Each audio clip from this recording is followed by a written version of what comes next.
Austatud juhataja, head kolleegid, Riigikogu liikmed, kes te veel saalis olete ja võib-olla seal monitoride taga kuulete.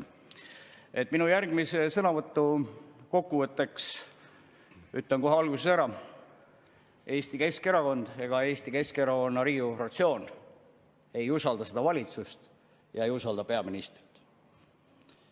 Konkreetne eelnõu on riigieelarve. Ka selles suhtes saame me öelda, et Keskerakonna fraktsioon hääletab selle vastu usaldushääletusel, mida me oleme harjutanud kevadest saadik vist 20. korda. 20. korda. See on kõva pretsedent, et sellisel kujul Riigikogus üldse nii palju seadusi eelnõudena siia tuleb ja vastu võetakse. Ma ei taha pikemalt lahata neid põhjusi, aga sellele seisule tuleb leida mingi lahendus. Ja tegelikult tuleb esimesena ikkagi otsa vaadata valitsusele ja peaministrile, kes minu arust ei ole teinud ühtegi tõsist katset sellele patiseisule lahendust leida. Aga pigem on see umbusaldus tegelikult ka laiemale selle valitsuse poliitikale, nendele suundadele, nii rahandus- kui maksupoliitikale, sellele, mis eelmise valitsuse poolt ära jäeti tegemata ja nii edasi ja nii edasi. Tänane valitsus on jätnud majanduskriisi meelevalda suurema osa Eesti peredest, Eesti ettevõtetest. Maksumuudatused, kui üldse kellegi huve teenivad, siis pigem jõukama ühiskonnakihi huve. Samuti vaatavad koalitsioonierakonnad tegevusetult pealt, kuidas ettevõtted pankrotistuvad ja tööpuudus suureneb. Valitsuse koostatud järgmise aasta riigieelarve ja sellega seotud maksutõusud, erinevate riigilõivude tasude tõstmine ei aita lahendada Eesti inimeste ja ettevõtete toimetulekut, vaid süvendavad veelgi nende probleeme. Ka Riigikogu Keskerakonna fraktsioon tegi sellele riigieelarvele mitmeid muudatusettepanekuid, kus me siis nendega vihjasime nendele probleemidele ja puudustele, mis Eesti elus tegelikult on, mis vajavad lahendamist.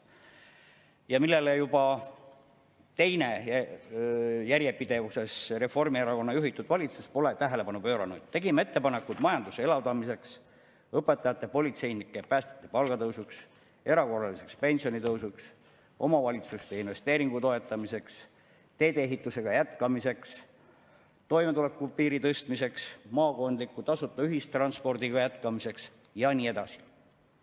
Kuna valitsuskoalitsioon sidus nii riigieelarve eelnõu ja veel 12 eelnõud valitsuse usaldusega, ei saanud neid ettepanekuid saalis arutada ega ka hääletada. Valitsus ei arvestanud mitte ühtegi opositsiooni muudatusettepanekut. Rahandusminister mainis, et selles suunas nagu midagi oli eelarves. Aga no võtame kas või selle õpetajate palgatõusu. Jah, seal oli ju pisike palgatõus. Aga meie tegime ettepaneku tulla vastu õpetajatele, tõsta selle nõudmise järgi, et ära hoida streik, mis mõjub ju tegelikult halvavalt mitte ainult koolide tööle, lasteaedade tööle, vaid tegelikult kogu elukorraldusele. Sest lastel on ju lapsevanemad, kes peaksid käima tööl või siis tegelema oma asjadega, aga nüüd tuleb siis lapsi hoida järelikult, kui streik tuleb. Nii, olukorras, kus Eesti majandus on langenud 7 kvartalit järjest, tuleb meie arvates kiiremas korras välja töötada majanduse elavdamise pakett. Ja ei hakka detailsemalt seda kirjeldama, tegelikult oleks pidanud sellega tegelema juba eelmine aasta, kui hinnatõusud lõid väga teravalt ju ettevõtluse pihta, ettevõtete konkurentsivõime pihta, aga kahjuks ei ole ka see valitsus midagi välja pakkunud ja majanduslangus on kõige sügavam.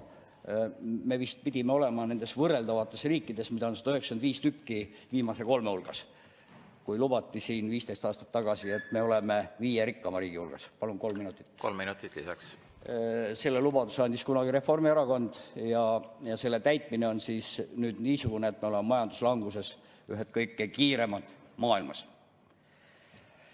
Valitsuse otsustamatuse ja saamatuse tõttu, mida me nägime siin viimastel päevadel just, jäävad tõstmata õpetajate palgad isegi selles ulatuses, mille selle välja pakkus haridusminister. No väidetakse küll, et see on nüüd kuidagi lahendatav ja haridusministeeriumist kokku kraabitud 8 miljonit siis kuidagi saab suunata õpetajate palgatõusu, aga see ei rahulda õpetajaid ja streiki ära ei hoia. Valitsus on taganenud ka lubadusest või koalitsioonierakonnad on taganenud lubadusest tõsta keskmine vanaduspension 4 aasta jooksul 1000 euroni, sest riigieelarve strateegias pole näha ühtegi erakorralist pensionitõusu, ainult indekseerimisega selle 1000 euroni ei jõua. Ja hinnatõusud on isegi need varasemad pensionitõusud praktiliselt ära söönud, sest hinnatõusu ei ole suudetud ohjeldada. Koalitsiooni teerull on tekitanud Riigikogus patiseisu, kus normaalne seadusloome protsess on tõkestatud. Praeguses majanduskriisis ja pidevas julgeolekuolukorras tuleks teha kiiresti vajalikke otsuseid, aga see pole võimalik. Kaja Kallase juhitud valitsuskoalitsioon ei mõista kujunenud olukorra kriitilisust ja ohtlikkust Eesti riigile ja inimestele. Peaminister ei otsi kokkuleppeid, vaid vastustab ennast nii opositsioonile kui ka Eesti inimestele, Eesti ettevõtjatele, Eesti riigi huvidele. Seepärast leiame meie, et Kaja Kallas peab peaministri kohalt lahkuma.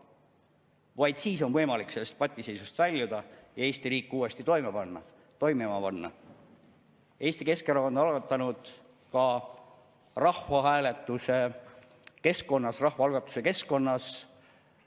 allkirjade kogumise sellisele algatusele, nagu Kaja Kallas peab peaministri kohalt lahkuma, ja sellele on allkirja andnud juba 23 000 Eesti inimest oma isikukoodi ja allkirjaga ja see allkirjade kogumine jätkub. Nii et kokkuvõttes peab ütlema, et selline usaldamatuse õhkkond Eesti riigis, mitte ainult erakondade vahel, ka inimeste usaldamatus valitsuse ja peaministri suhtes ei saa lõpmatult kesta. Siin tuleb leida lahendus ja selleks peavad pingutama kõik, eelkõige muidugi peaminister. Aitäh!